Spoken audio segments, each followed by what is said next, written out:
Assalamu alaikum, barkanmu da kasancewa da ku a wannan lokaci. Dama mun ce za mu yi muku ya za a yi ka tura data ta MTN. Mun yi na kawo muku na Airtel a kwanakin baya, to yanzu za mu yi na MTN. Idan ka san wannan shine zuwanka na farko, ka danna mana subscription da alamar ƙararrawa ka zaɓo wanda zarar mu ɗora sababbin bidiyoyin mu za mu dinga sanar da ku. Mun gode, mu shiga cikin aiki. Idan babbar waya ce da kai sai ka danna wajen da kaga an yi hoton alamar kira. In karamar waya ce da kai sai ka danna fin din kawai, kai baka da matsala. To mu shiga kai tsaye.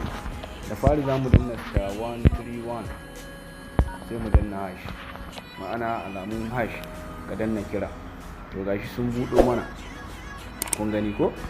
Gashi nan data plan, social data bundle, balance, Romion, internet, waye da waye, gashi nan dai da sauransu. Sai mu je mu danna gift data, inda shine aikin mu da ya kawo mu, ma'ana number 6 kai da ka sai na send.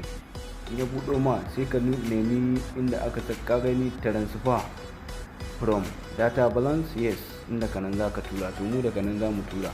Buy for a friend, request from a friend, bill pending request.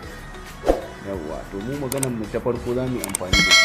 Transfer zamu sai mu danna number 1. Aka ce enter reception number, ma'ana ka saka number da za ka karɓi wannan data da ita. Bari mu sa wannan misali. Mu saka haka misali. Sai aka ce ka zaɓi number data da za ka tura, yawanta MB 50 ne, MB 100 ne, MB 200, MB 500. Maximum daily transaction is 1 gig. To let's assume sai mu zaɓi MB 100. Amma fa dai zamu gwada ne. Sai aka ce processing, okay, aka ce please confirm you want to transfer MB 500 from your data balance to wannan number da aka rubuta a sama. Sai mu ce yes, da mun yadda. Sai mu rubuta processing, ma'ana processing zamu. Sai mu danna number 1, shikenan mun yadda. In baka yadda ba sai ka danna number 2 cancel. To mu magana muke akan ne. So you do not have an active data balance. To an ce mana mu yi haƙuri, ba mu da data da za mu tura wannan.